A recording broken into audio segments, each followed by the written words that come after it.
மின்சார கட்டணம் குறித்து தேசிய மக்கள் சக்தி கூறியது பொய். தென்னிலங்கையில் வயோதிப தம்பதி மர்ம கொலை.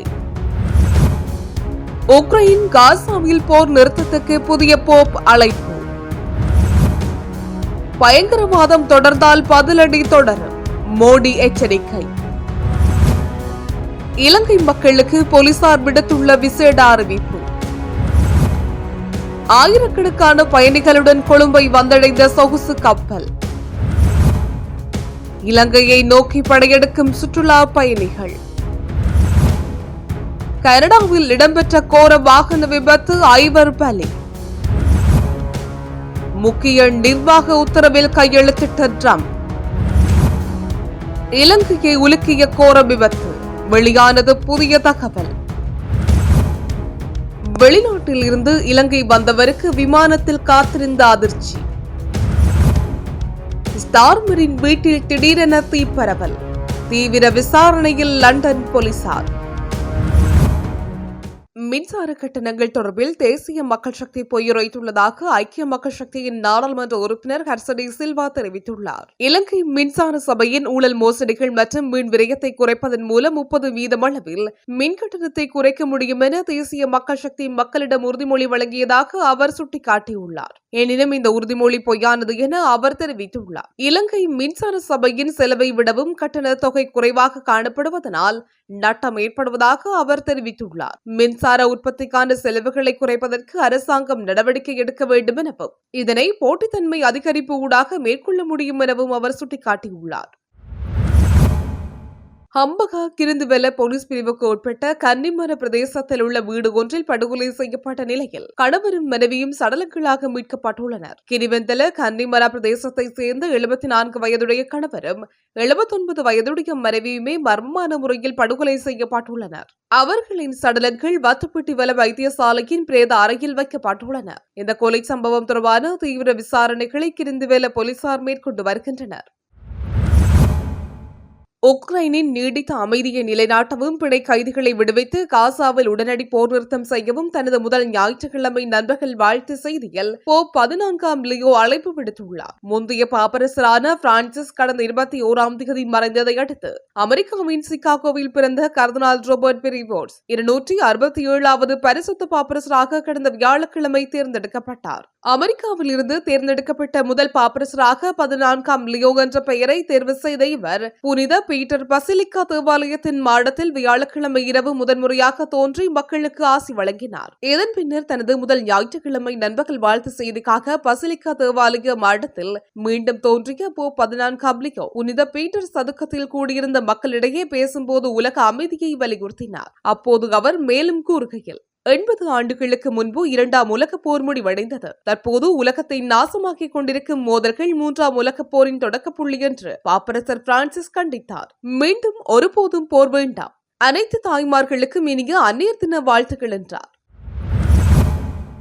பகல்காம் தாக்குதலுக்கு பதிலடியாக ஆபரேஷன் சிந்தூர் நகர்வு குறித்து இந்திய மக்களுக்கு அந்நாட்டு பிரதமர் நரேந்திர மோடி உரையாற்றியுள்ளார். இது தொடர்பில் அவர் கருத்து தெரிவிக்கையில், ஆபரேஷன் சிந்தூர் என்பது பயங்கரவாதத்துக்கு எதிரான இந்தியாவின் கொள்கை. இந்தியாவின் ஏவுகணைகளிலிருந்து தப்பிக்க வழிபார்த்த பாகிஸ்தான் தோற்றுவிட்டது. பயங்கரவாதிகளும் பயங்கரவாதிகளுக்கு உதவி செய்பவர்களும் எங்களை பொறுத்தவரை ஒன்றுதான். தாக்குதல் நிறுத்தப்பட்டாலும் எதிர்காலத்தில் பாகிஸ்தானின் நடவடிக்கையை பொறுத்து அடுத்த கட்ட முடிவு எடுக்கப்படும். இந்தியாவில் தயாரிக்கப்பட்ட ஆயுதங்கள் எதற்கு பதிலடி கொடுப்பதில் முக்கிய பங்காற்றின.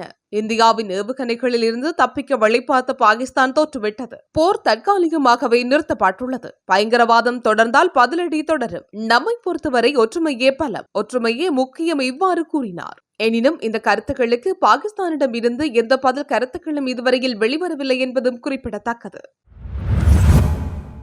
இலங்கையில் மோசடி நடவடிக்கை தொடர்பில் அவதானமாக செயற்படுமாறு மக்களுக்கு போலீசார் எச்சரிக்கை விடுத்துள்ளனர். வெசாக் பௌர்ணமி தினத்தை குறிவைத்து பல்வேறு தொலைத்தொடர்பு நிறுவனங்களின் பெயர்களை பயன்படுத்தி மோசடிகள் இடம்பெற்று வருகின்றன.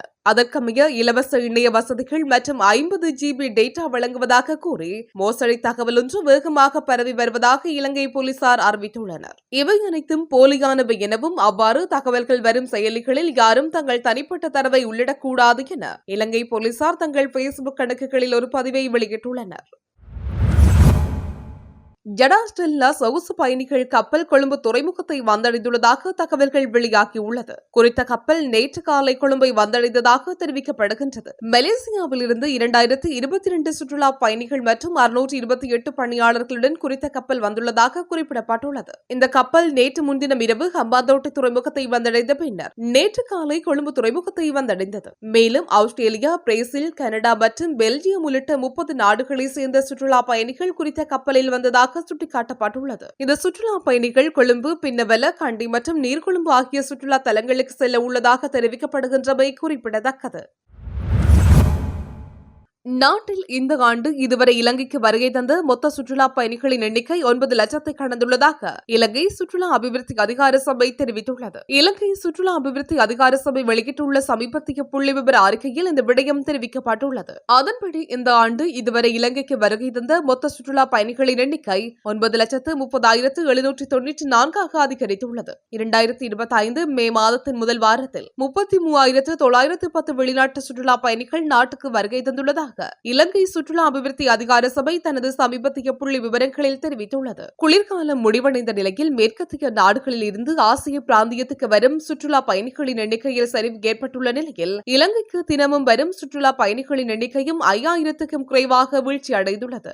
இருப்பினும் மே 1ஆம் தேதி முதல் மே 7 வரையிலான வாரத்தை ஆய்வு செய்த போது 2023 மற்றும் 2024 ஆண்டுகளில் இதே வாரத்தை விட 2025 ஆண்டில் அதிகமான சுற்றுலா பயணிகள் வந்துள்ளனர் என்பது விசேடாம்சமாகும். 2023 ஆண்டில் இந்த எண்ணிக்கை 18,761ஆகவும் 2024 ஆண்டில் இது 28,526ஆகவும் பதிவாகியுள்ளது. 2025 மே மாதத்தின் முதல் வாரத்தில் இந்த சுற்றுலா பயணிகளின் எண்ணிக்கை 33,910 ஆகும். இதற்கிடையில் 2025 ஜனவரி தொடக்கம் ஏப்ரல் காலகட்டத்தில் ஈட்டப்பட்ட மொத்த சுற்றுலா வருமானம் 1,379 மில்லியன் அமெரிக்க டாலர் என்று இலங்கை மத்திய வங்கி அறிவித்துள்ளது. இது 2024 ஆண்டில் முதல் 4 மாதங்களில் பதிவு செய்யப்பட்ட சுற்றுலா வருவாயான 1,251.6 மில்லியன் அமெரிக்க டாலருடன் ஒப்பிடும்போது 10.2% அதிகமாகும். 2025 ஆண்டு ஏப்ரல் மாதத்தில் சுற்றுலா வருமானம் 646.1 மில்லியன் அமெரிக்க டாலர் என்று இலங்கை மத்திய வங்கி மேலும் குறிப்பிட்டுள்ளது.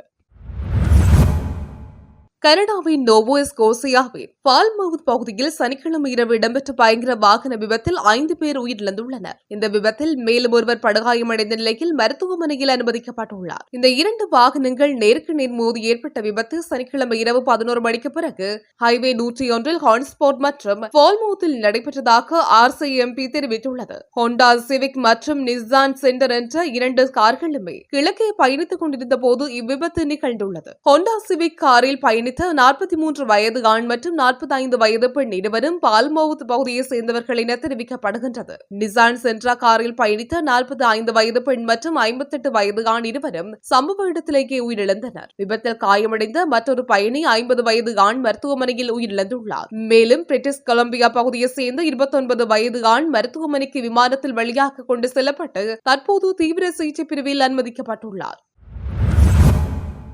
அமெரிக்காவின் பரிந்துரைக்கப்பட்ட மற்றும் சாதாரண மருந்துகளின் விலை குறைப்பு தொடர்பான உத்தரவில் அமெரிக்க ஜனாதிபதி டொனால்டு டிரம்ப் கையெழுத்திட்டுள்ளார். அமெரிக்காவின் பரிந்துரைக்கப்பட்ட மற்றும் சாதாரண மருந்துகளின் விலைகள் கிட்டத்தட்ட உடனடியாக 30% முதல் 80% வரை குறைக்கப்படும் என நேற்று அறிவிக்கப்பட்டது. இந்நிலையில் குறித்த உத்தரவில் கையெழுத்திட்ட அவர் தனது எக்ஸ் தளத்தில் வெளியிட்டுள்ள பதிவில், நாங்கள் மருந்து சீட்டு மருந்துகளின் விலையை குறைக்கப் போகின்றோம். அமெரிக்காவுக்கு நியாயத்தை கொண்டு வருவோம். மருந்து விலைகள் குறையும். இடைத்தரகர்களை ஒழித்து அமெரிக்க குடிமக்களுக்கு நேரடியாக மிகவும் விருப்பமான நாட்டின் விலையில் மருந்துகளை நேரடியாக விற்பனை செய்ய வசதி செய்வோம் என குறிப்பிட்டுள்ளார்.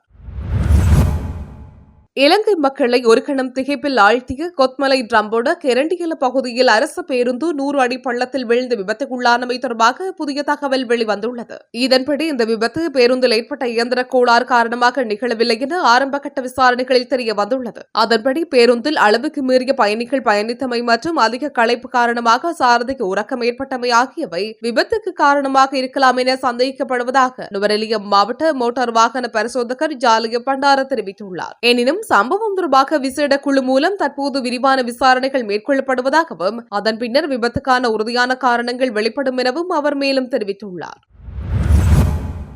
வெளிநாட்டிலிருந்து இலங்கைக்கு வந்த சுற்றுலா பயணி ஒருவரிடமிருந்து பறக்கும் விமானத்தில் பணம் கொள்ளையிடப்பட்டுள்ளதாக முறைப்பாடு செய்யப்பட்டுள்ளது. அதற்கமைய சீனாவை சேர்ந்த சந்தேக நபர் கட்டுநாயக்க விமான நிலையத்தில் கைது செய்யப்பட்டார். அபுதாபியிலிருந்து கட்டுநாயக்க விமான நிலையத்திற்கு நேற்று வந்த விமானத்திலேயே இந்த கொள்ளை சம்பவம் இடம்பெற்றுள்ளது. இது தொடர்பில் பாதிக்கப்பட்ட சுற்றுலா பயணியினால் செய்யப்பட்ட முறைப்பாடுகளுக்கு அமைய விமானம் தரையிறங்கியதும் சந்தேக நபர் கைது செய்யப்பட்டுள்ளார்.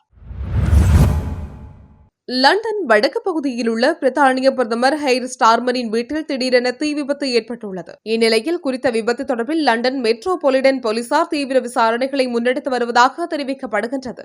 ஞாயிறு அதிகாலை 1:35 மணியளவில் ஏற்பட்ட இந்த சம்பவத்தில் யாருக்கும் காயம் ஏற்படவில்லை என அதிகாரப்பூர்வ தகவல் வெளியாகியுள்ளது. தீயணைப்பு மற்றும் பாதுகாப்பு பணிகளில் ஈடுபட்ட அவசர சேவைகளை செய்தவர்களுக்கு பிரதமர் ஸ்டார்மர் நன்றிகளை தெரிவித்துள்ளார். இது ஒரு உயிரின் பாதுகாப்பு தொடர்பான விசாரணையாக இருந்ததால் மேலதிகமாக எதுவும் தெரிவிக்க முடியாது என கூறப்பட்டுள்ளது. போலீசார் விடுத்துள்ள செய்திக்குறிப்பில் ஞாயிறு அதிகாலை 1:35 மணியளவில் தீ விபத்து ஏற்பட்டதாக அழைப்பு வந்ததை அடுத்து சம்பவ இடத்துக்கு விரைந்து சென்றனர் என குறிப்பிடப்பட்டுள்ளது. மேலும் வீட்டின் நுழைவாயில் பகுதிக்கு சேதம் ஏற்பட்டதாகவும் எந்த உயிரிழப்பும் இல்லை எனவும் அவர்கள் உறுதிப்படுத்தினர். அதேவேளை தீக்கான காரணம் இதுவரை வெளியிடப்படாத நிலையில் தற்போது அந்த வீட்டு அருகில் பாதுகாப்பு வளையம் அமைக்கப்பட்டுள்ளதுடன் இந்த சம்பவம் தொடர்பான விசாரணைகளும் முன்னெடுக்கப்பட்டு வருகின்றன.